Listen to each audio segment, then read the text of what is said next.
Mais d'abord, près d'une semaine après le début des frappes des États-Unis et d'Israël sur l'Iran, eh bien, le conflit est vraiment loin de s'essouffler. Au contraire, là, il a même pris de l'expansion, notamment avec des bombardements au Liban. Alors, on va faire le point avec le spécialiste de politique américaine, Julien Toureille. Bonsoir, M. Toureille.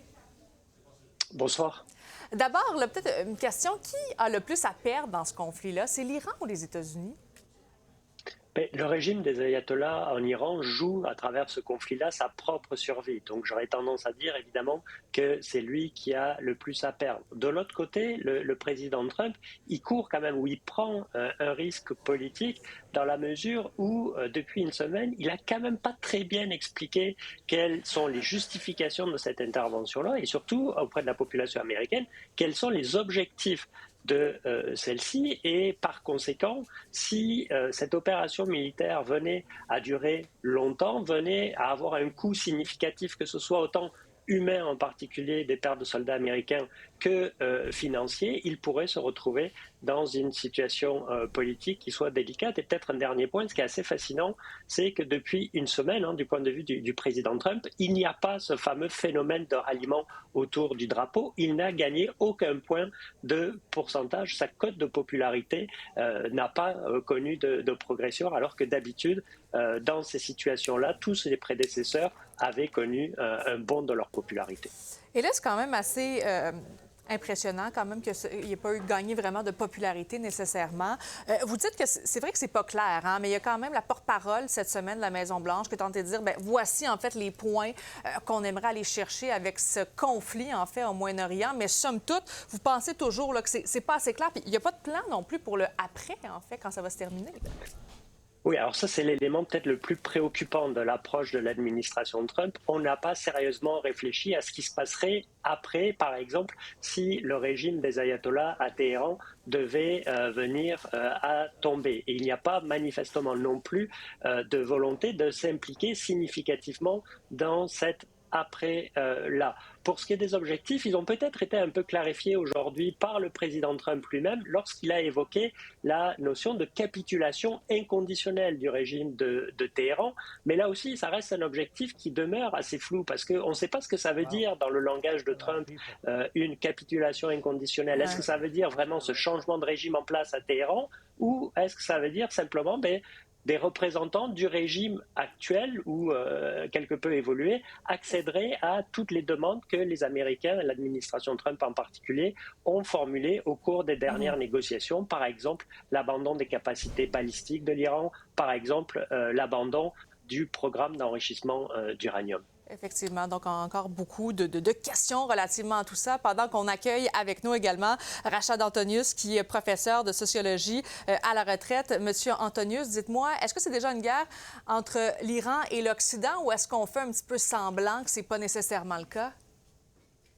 Écoutez, c'est l'Occident qui est en train de dire que c'est une guerre de l'ensemble de l'Occident. Beaucoup de pays occidentaux hésitent à condamner les actions un peu irresponsables de M. Trump parce que c'est clair que c'est une attaque qui est venue des États-Unis et d'Israël.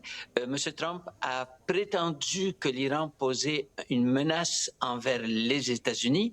Or, jamais l'Iran n'a attaqué les États-Unis. C'est les États-Unis qui attaquent l'Iran. Donc, c'est vraiment l'Occident, aux pays occidentaux, il ne faut pas dire occidentaux, à mettre leurs limites et à ne pas se laisser entraîner dans cette aventure un peu folle parce qu'elle cause déjà beaucoup de dégâts à l'économie. Oui. Monsieur Antonius, j'aimerais vous entendre. Trump dit « Je dois être impliqué dans le prochain choix du chef de l'Iran ». Vraiment, et de quel droit? Je vais commencer avec Monsieur Antonius, ensuite Monsieur Toureille, vous allez pouvoir répondre. Allez-y. Écoutez, c'est vraiment une mentalité coloniale du 19e siècle. Je veux dire, aujourd'hui, des puissances du Nord veulent décider qui va gérer la société, qui va gérer le gouvernement au Sud. C'est un peu fou. Alors, il se peut que la capacité de frappe des États-Unis arrive à effectuer de tels changements comme ils l'ont fait en Syrie. C'est essentiellement les Américains qui ont nommé un ancien djihadiste parce qu'il était plus docile que le gouvernement précédent. Alors, ils veulent le faire. Est-ce qu'ils vont réussir? C'est pas évident, c'est pas absolument impossible, mais c'est scandaleux. Mais M. Tourelle, justement, de quel droit, en fait, Donald Trump dit « j'aimerais choisir être présent là, pour le nouveau chef de l'État de l'Iran » ? Il s'impliquerait de façon tout à fait peut-être indécente ou disproportionnée dans l'avenir politique de l'Iran. Il prendrait peut-être la place des Iraniens qui pourraient être, eux, les premiers à avoir cette responsabilité de faire un choix quant à l'avenir politique de leur pays. Mais le président Trump, ici, il fait le parallèle, il est assez explicite là-dedans, avec ce qu'il a réussi à faire au Venezuela. Il a capturé le président Maduro, il a adoubé sa successeur et encore aujourd'hui, il trouvait que celle-ci faisait un travail remarquable à la tête du Venezuela sans fondamentalement changer le régime. Et il semble avoir cette idée aussi qui s'élargit au-delà du Venezuela, au-delà de l'Iran, à Cuba, puisqu'aujourd'hui, il a évoqué la possibilité aussi d'un changement de régime à La Havane et de s'impliquer dans le choix des nouveaux dirigeants cubains. Et justement, peut-être, M. Antonius, en quelques phrases, est-ce qu'on parle justement que ça commence à s'étendre un petit peu partout, en fait, les visées impérialistes de Donald Trump? Est-ce que vous pensez que le conflit entre l'Iran et les États-Unis, c'est un peu le prolongement de la guerre à Gaza? Absolument, c'est clairement le prolongement parce que, vous savez, la raison pour laquelle Israël veut vraiment attaquer l'Iran, c'est parce que Israël est en processus, tout le monde le constate, tout le monde le voit, d'annexer des territoires, d'annexer la Cisjordanie, d'annexer Gaza et peut-être même une partie du sud Liban. Ils disent que tout le Grand Israël leur appartient. L'ambassadeur américain Mike Huckabee a confirmé ça, lui-même l'appuie à cette idée en disant oui, il faut que vous preniez tout ça. Alors, c'est cela qu'Israël veut pouvoir réaliser. Et pour pouvoir le réaliser, ils veulent le faire sans opposition. Et l'Iran pourrait être une opposition, donc il faut absolument détruire l'Iran de leur point de vue. Monsieur Antonius, vous êtes professeur de sociologie à la retraite. Monsieur Tourelle, vous êtes également donc spécialiste de politique américaine. Merci beaucoup d'avoir été les deux avec nous ce soir. Ça a été très pertinent d'avoir vos points de vue. Merci.